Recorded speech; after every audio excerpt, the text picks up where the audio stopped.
Okay guys, so it's 2013. Facebook was booming and so was YouTube, but also Instagram was still developing during this time. Back then, there was trends like the Cinnamon Challenge, the Harlem Shake, and of course the infamous Ice Bucket Challenge. But there was only one challenge that one person did only that took the entire internet by storm. What's up everybody, I'm Amaryx and today we're talking about the infamous girl that ate a used tampon online. So this girl's name was Giovanna Plowman. She was a typical teenager where she was on Facebook and YouTube. She really didn't record or do anything much until she did this insane challenge, but most likely she was just active on her social media, just scrolling through, you know, just hanging out and chilling, until one day she decides to take a freaking camera, record herself on her Facebook, and all of a sudden she starts taking a tampon that was accordingly used and starts putting it in her mouth and like takes it out, and it's absolutely bizarre. Like, it's not the most like shocking thing compared to other morbid curiosity stuff, but this video was so freaking gross for a lot of people considering how nasty tampons can get. Now this event took place on January 19th, 2013. It's kind of crazy to think that, or just believe that it's been 10 years. Like, holy shit.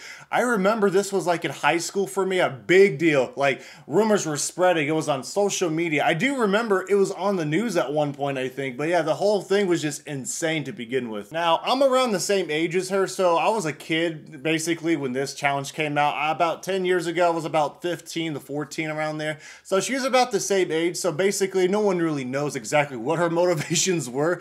I think maybe to get some type of attention on her Facebook, but it ended up backfiring and blowing up, and yeah, I mean, the power of social media and stuff like that can really take a huge toll on your reputation if you're not careful. In the end, she was just really dumb and immature for even doing this to begin with. I also do remember that the reputation for her got so big on social media that when it spread worldwide, her public school basically canned her because they were just so embarrassed to have something like that in their school, I guess. That's this whole situation.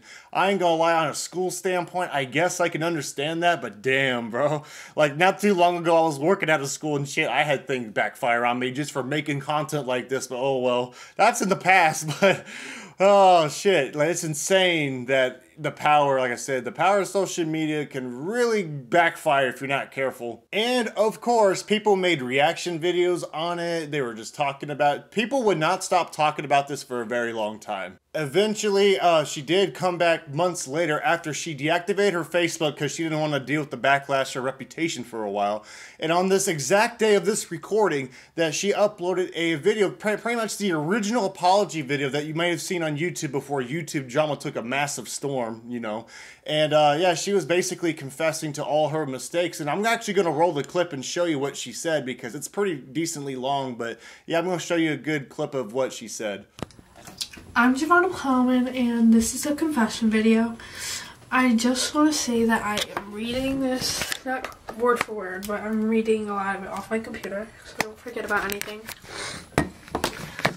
But I just want to be broad and say that I regret the video more than anything. I would take it all back if I could. Let me start off by saying most people like attention and being known, but how disgusting is it that I'm known for eating a tampon? You guys act like I haven't realized that by now, but I have, and it's pretty awful and disgusting. Getting mixed up with the wrong crowd was like one of the main parts of the situation. I was trying to be someone I wasn't, and it really hurt me. The video to me just shows people how I didn't care about my reputation and how I had a low self-esteem, but I do care about my reputation, and it's sad because everyone thinks I don't. I'm not here to get famous or gain sympathy or anything. I just want to send out a message.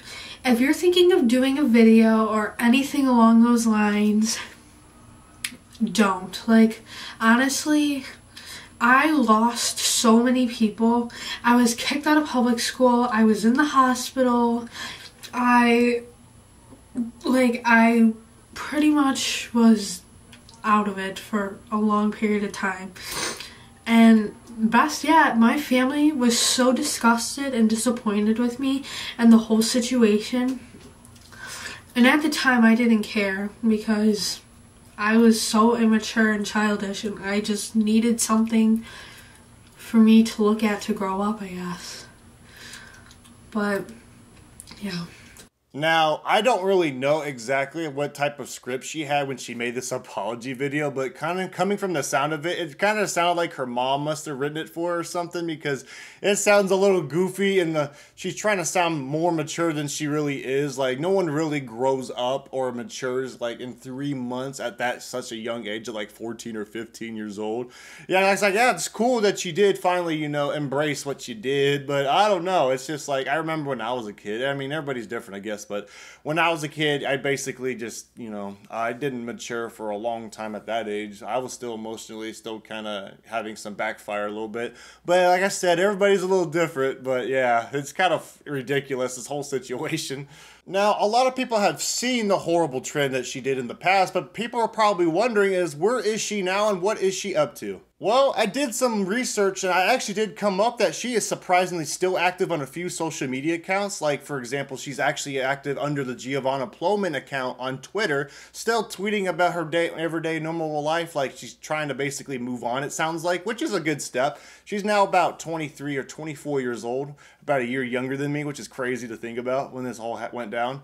And yeah, she seems like she's doing well. She is on also a TikTok page. Sometimes some people comment that, oh, it's the tampon eating girl, which is, I mean, to be fair, kind of funny now looking back, because it's like one of those things where it was hilarious, not funny then, but it's kind of funny looking back. But like I said, be careful what you post on the internet, because it'll stick with you for a good while. Now, what really surprises me is that she is still active with the same username, because, I mean, I don't know about you guys, but I would, if I were, like, trying to apply for another job or something corporate, you know, since she's technically a young adult now, like, I just can't imagine trying to apply for, like, a company, and then they actually are the ones that actually research your name, and then all of a sudden they see that you were the girl that ate some type of tampon, like, 10 years ago. Like, I don't know, bro. If I had to stick with that, my name, dude, and it did affect me trying to get some type of income, I'd probably cry, dude. Hell no, that's too much. Now, as far as I can remember, this reminds me of like the first like type of Whitney, Wisconsin situation of what she did with like animals, which is absolutely nasty. I am not going to get into much detail with it, but yeah, it's really crazy to think about that there was actually someone before her that did something either just as bizarre or slightly a little worse, but I can't really tell because both are nasty. And when I did work a job for a while, my first job, I did had to clean like women's bathrooms and stuff. And I remember getting a nice surprise of an uncovered tampon in the freaking bathrooms, bro. I will never forget that day. Basically, desensitized any type of nasty stuff I had to clean. And I was such a young age too. I was like 18 years old. I guess moral of the story is be careful what you do when you're really young, because sometimes it can affect you forever. And personally, it's affected me a little bit, but fuck, I moved on already. And I already learned from it a little bit. Okay, everybody, that'll conclude today's video. What were your experiences with Giovanna Plowman's video, and what do you think of the whole situation? Because me personally, I think it's funny, and it's kind of whack. If you liked today's video, make sure to leave a like. If you enjoy random shocking content while also making some commentary videos or just completely what's ever on my mind, just to kind of, you know, make a video just to entertain you guys, make sure to subscribe. We're almost at 10,000 subscribers. We're getting close to 9,000 as well, which is cool. So 10,000 is kind of the goal this year, and it'd be kind of cool, you know. Also, I've noticed 90% of you guys aren't really subscribed, and that's okay. I mean, feel free to subscribe though, because this is like a goofy, fun environment. I like to talk about random stuff, and it's very interesting, you know, and I think it's cool to kind of hang out with you guys and just talk about goofy shit, you know. If you gotten this far into the video, thank you guys for watching. Thank you guys for the support, and I'll see you guys in the next video. So I'll see you later.